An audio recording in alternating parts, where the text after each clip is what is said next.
Existe uma verdade sobre poder que diplomatas de carreira passam vida inteira tentando obscurecer com linguagem educada. Países não existem por direito divino. Fronteiras não são sagradas. Territórios pertencem a quem tem força para controlá-los e vontade para defendê-los.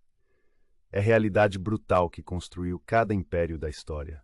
E é a realidade que Donald Trump acabou de colocar na mesa de forma tão direta, tão sem desculpas, tão completamente honesta a natureza do poder, que deixou o establishment internacional em choque total. Trump não sugeriu, não insinuou, não deixou nas entrelinhas. Anunciou o plano para expandir território americano através de anexação de Groenlândia, incorporação do Canadá como Estados americanos e ocupação da Venezuela para libertar seu petróleo do regime socialista. E chamou exatamente pelo nome: o Império Americano. Sem vergonha, sem desculpas, sem fingimento de que é ou não é império, porque sempre foi. Apenas tinha líderes com medo de admitir. E a reação? Pânico de diplomatas, horror de progressistas e empolgação de realistas que finalmente veem líder disposto a falar verdade sobre como o mundo realmente funciona. Vamos aos detalhes, porque cada elemento tem lógica estratégica que mídia vai ignorar para focar em choque e indignação.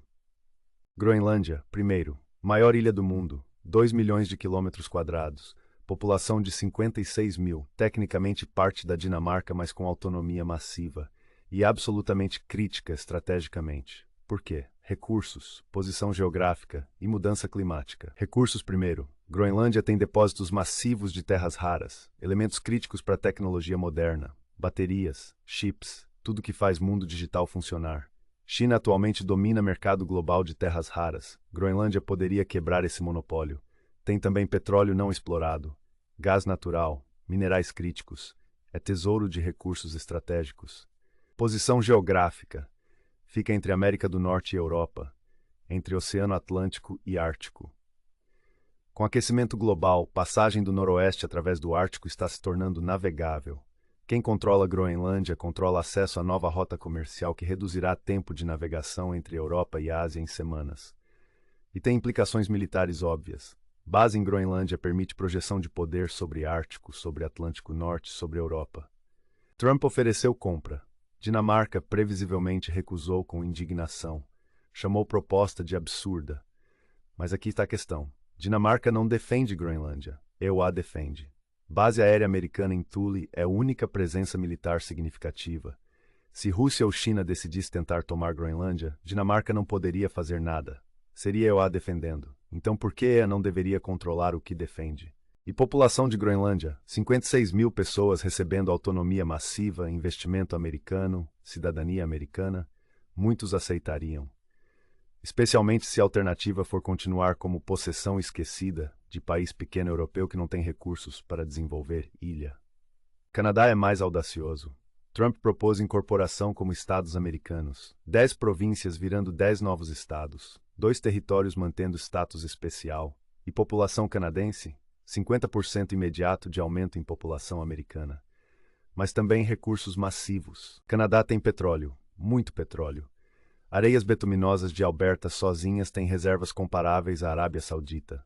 Tem gás natural, tem minerais críticos, tem água doce em abundância quando o mundo enfrenta escassez crescente, tem terras agrícolas vastas e tem apenas 39 milhões de pessoas espalhadas em segundo maior país do mundo por área. Militarmente, Canadá já é efetivamente protegido por EURAD, é comando conjunto. Em guerra real, seria EUA fazendo defesa pesada. Economicamente, Canadá já está integrado através de NAFTA, USMCA, fronteira mais longa do mundo não militarizada porque não precisa ser. Confiança total.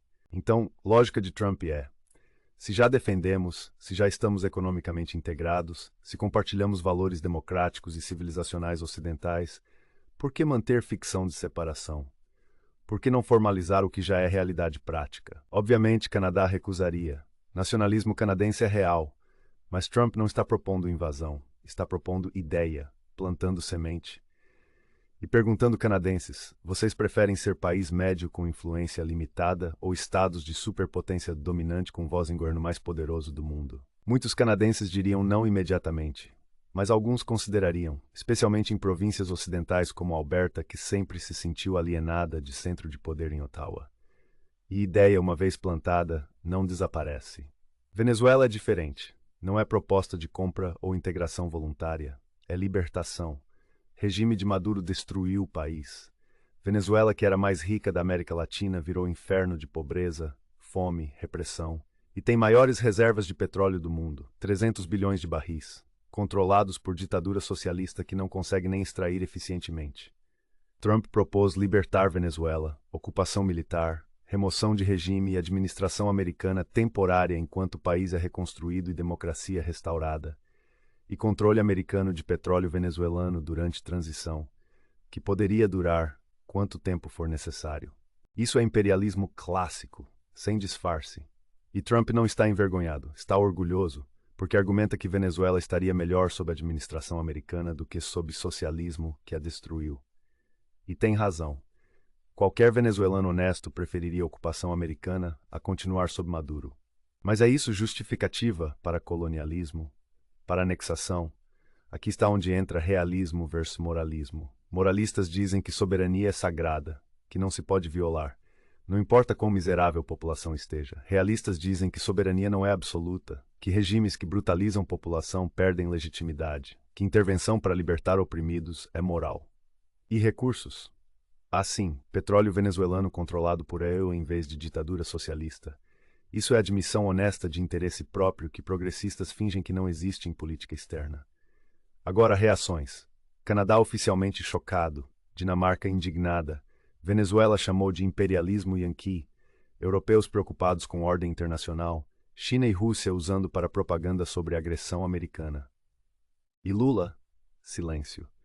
Porque qualquer coisa que disser expõe contradições de política externa brasileira. Se critica Trump, admite que poder americano é ameaça. Se apoia, trai ideologia anti-imperialista. Se fica calado, parece fraco e irrelevante. Mas aqui está a questão maior.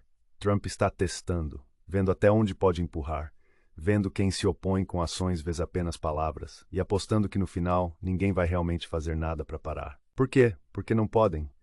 Europa não tem capacidade militar para confrontar EUA, China está longe e focada em Taiwan, Rússia está destroçada na Ucrânia, e América Latina, por favor, não tem poder para influenciar nada. Então Trump pode simplesmente declarar intenções e ver o que acontece. Pior caso, não consegue anexar nada, mas mostra força e determinação. Melhor caso, consegue Groenlândia através de compra eventualmente. Consegue estados canadenses que escolhem juntar através de referendos. Consegue ocupar Venezuela e controlar petróleo. E isso ressoa com base de Trump, porque eles veem poder americano sendo desperdiçado, veem recursos em países fracassos sendo mal utilizados, veem EUA defendendo aliados que não contribuem adequadamente, e perguntam, por que não simplesmente tomar o que precisamos? É rejeição de ordem liberal internacional que existiu desde 1945, ordem baseada em regras e normas e soberania. Trump está dizendo que ordem nunca foi real, que sempre foi sobre poder. EUA tinham poder, mas fingiam que não. Agora sem fingimento. Progressistas estão horrorizados. Falam sobre retorno ao imperialismo do século XIX, sobre quebra de consenso pós-Segunda Guerra, sobre perigo de mundo onde poder é a única lei que importa. Mas realistas respondem, esse mundo sempre foi realidade. Apenas não admitíamos. EUA sempre exerceu poder imperial. Apenas disfarçava como liderança global e promoção de democracia. Trump está sendo honesto sobre o que sempre foi. E honestidade tem vantagem. Não precisa manter ficções. Pode negociar diretamente. Pode usar poder eficientemente. Sem hipocrisia de fingir que ações são por altruísmo quando são por interesse. Olhando especificamente para o Brasil, isso cria dilema. Porque se El está abertamente imperialista, o que Brasil faz? Alinha ou resiste? Alinhamento significa segurança mais subordinação.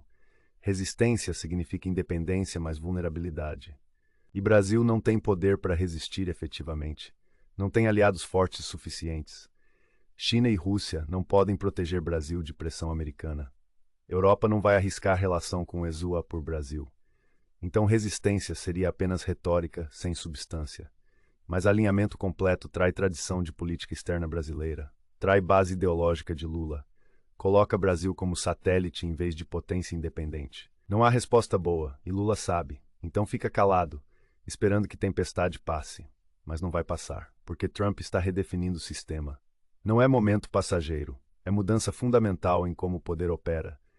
Alguns veem isso como catástrofe, fim de ordem que manteve paz relativa por décadas, risco de guerras, de conflitos, de instabilidade global. Outros veem como clareza, fim de hipocrisia, reconhecimento honesto de que poder sempre foi o que importava, e organização de sistema internacional em torno dessa verdade em vez de fingir que não existe. Qual perspectiva está certa? Provavelmente ambas parcialmente. Honestidade sobre poder pode ser libertadora, mas também pode ser perigosa se não há freios.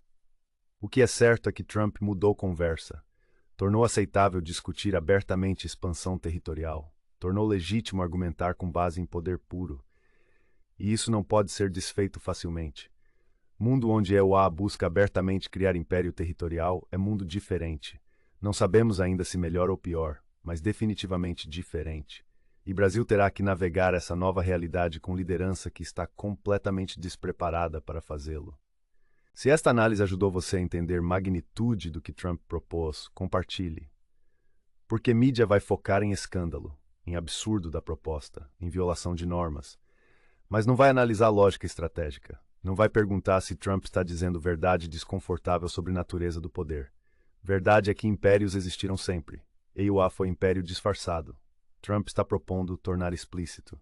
E isso aterroriza o establishment, que construiu carreiras em hipocrisia diplomática. Mas para pessoas comuns, cansadas de fingimento, pode ser refrescante. Finalmente, líder que diz verdade, que não enfeita poder com linguagem bonita, que reconhece que o mundo é brutal e age de acordo.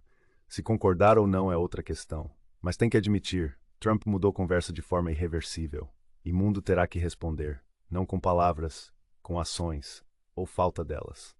Obrigado por acompanhar. Era de fingimento acabou. Era de honestidade brutal sobre poder começou. E não sabemos ainda onde isso leva, mas será fascinante descobrir.